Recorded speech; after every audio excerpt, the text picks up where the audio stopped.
lay people off, you destimulate the economy, and it takes money out of the economy. And actually, for the County of Los Angeles, because we're in the human service business, when the economy is tough, that's when the demand for our services are at their greatest. Our general relief population, people who are on welfare, who don't qualify for welfare, usually men who are poor, have lost their jobs, or have other economic issues. Our general relief population has been increasing at the rate of 1.5% a month for the last year and a half, year and 3/4. And that's a huge, that comes right out of your property tax base. So when the things go bad in the economy, the demand for our services increase, demands on the welfare system increase. Those are not productive dollars, they're a drag on the economy. So that's the state of the county today. Financially, we've managed our financial resources prudently. We've been responsible. We have lived within our means. The only thing that threatens us now, short of a total collapse of the economy, is a state government which is going to balance its budget on our backs. This is a fight we have every year, and even though there's a constitutional amendment that passed a couple of years ago to protect us from that, Proposition 1A, I believe it was, they always manage to find ways to stick it to local government, and we're hoping that they won't hit us too hard, because it will only affect our clients, it will only affect our bottom line. I also wanted to touch base briefly on, I'll take questions in a minute, so hold on your questions, on transportation, and I want to talk briefly about the arts and culture, and then I'm going to open it up to questions. Thanks to you and many voters like you across the county, in November of 2008, a little over a year ago, the voters approved the half-cent sales tax, Measure R, which is dedicated for the building of transportation projects throughout the county. Not just public mass transportation projects, although that's in there. The first project under construction is the Orange Line extension from Warner Center to Chatsworth. It's not exactly in Sherman Oaks, but it's in the valley. You can only do so many projects at a time. And that's the first project that's now under construction, will be done in 2012. And the Orange Line, which starts at the North Hollywood subway station and goes across the valley on the old Chandler branch of the Southern Pacific Railroad track to Warner Center, will now have a branch that goes from Warner Center up to Chatsworth and connect with the Metrolink station up in Chatsworth. We have earmarked in the Measure R money a north-south line in the central San Fernando Valley, whether it'll be Van Nuys Boulevard or either central or east San Fernando Valley, either Van Nuys Boulevard or Lancashire Boulevard, either a busway or a light rail. I would prefer a busway. We've proven that the busway works. The Orange Line is the most successful busway in the United States, has over 20,000 riders a day now, and that's because the economy is slow. At its peak, it was almost 30,000 boardings a day. When we opened it, we thought we were going to have 5 to 7 boardings a day. We opened it with 16,000 boardings a day, and a couple of our colleges out here in the valley. So this is we're building a system here in the valley, and it will integrate into the rest of the regional system. So that was Measure R in terms of public transportation, and there are projects that are being built throughout the region.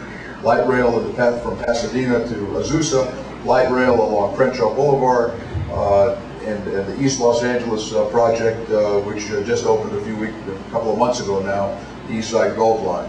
It also is a Measure R funded highway improvements, HOV lanes, high occupancy vehicle lanes, sound walls, an issue that exists here in Sherman Oaks and especially in Studio City, in North Hollywood, where there are still gaps in the freeway system where there are no sound walls, and people who live single-family homes who abut the freeway have trouble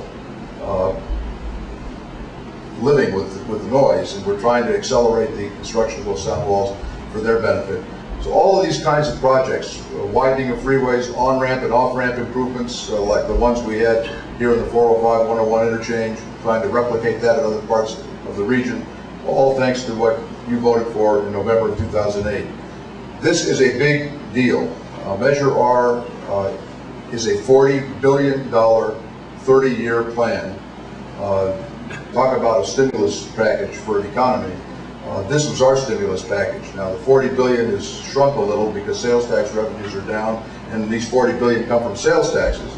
But the sales taxes will come back up as soon as the economy picks up. And this this $40 billion is going to put a lot of people to work, and just as importantly, make a lot of public transportation improvements throughout the region. The mayor of Los Angeles has a plan to try to accelerate this 30-year program and compress it into 10 years. Don't know whether that's going to get any traction in Washington, but I know he's working on it. I'm trying to help him on that, trying to get our congressional delegation to see what we have to offer that no other city or county in the region, in the country, has to offer. And that is that we bring to the table when we go to Washington and ask for a low-interest loan that we can pay back over 30 years, but get the money up front so that we can build all these projects in the next 10 years. We bring to the table the measure our money. No other region in the country has approved a sales tax or any other kind of a fee or tax for public transportation on the scale that we did in November of 2008. And so what we're hoping is that the administration in Washington and our congressional delegation will realize that it's consistent with a jobs program, it's consistent with stimulating the economy, and it also is consistent with the objectives that we all have for transportation improvements in the urban parts of the United States, to make some kind of an arrangement with the County of Los Angeles and the MTA to accelerate these programs that are now planned over 30 years, and try to get them all done between now and in 2020, 2021. The last thing I want to touch on, and then I'll open it up to your questions, is the arts. I'm on a crusade about the arts.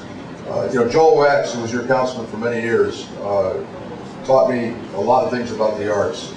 He used to say, if I heard it once, I heard it 1,000 times. He says, people don't go to New York for the crime, and this is when they had crime, and graffiti, and grime. He says, they don't go to New York for those reasons. They go to New York for Broadway and for the museums and that sort of thing. Cultural tourism is a huge benefit to any urban community in the world.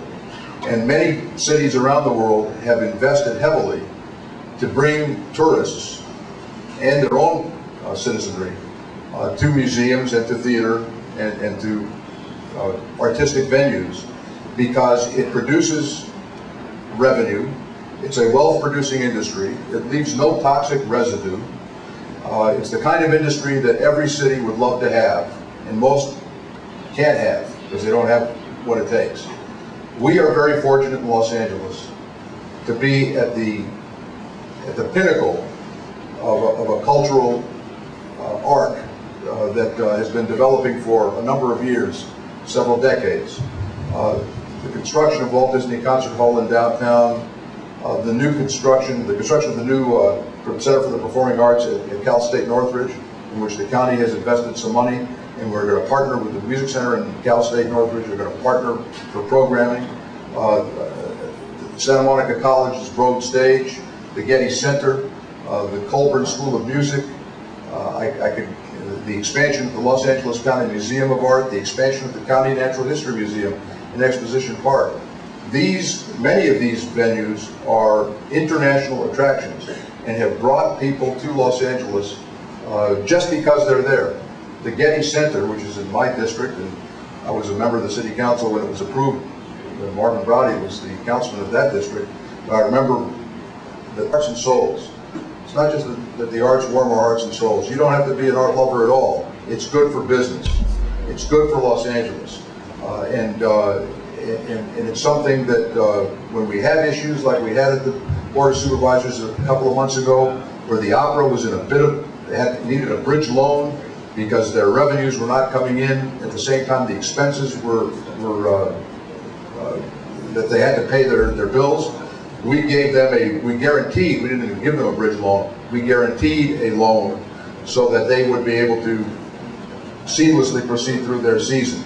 We're already being repaid back, or the bank is being repaid back for the loan, and we will soon be off the hook on our guarantee. We did the same thing when Disney Concert Hall was built. They had a cash flow crunch. We lent them at that time. We did put up $21 million in cash for 18 months. We got all the money back with interest in this one decade. And so we've got a good thing going, and I want to keep it going. So with that, let me again conclude by thanking you for your involvement, for your support, for your constructive criticism when I've needed it.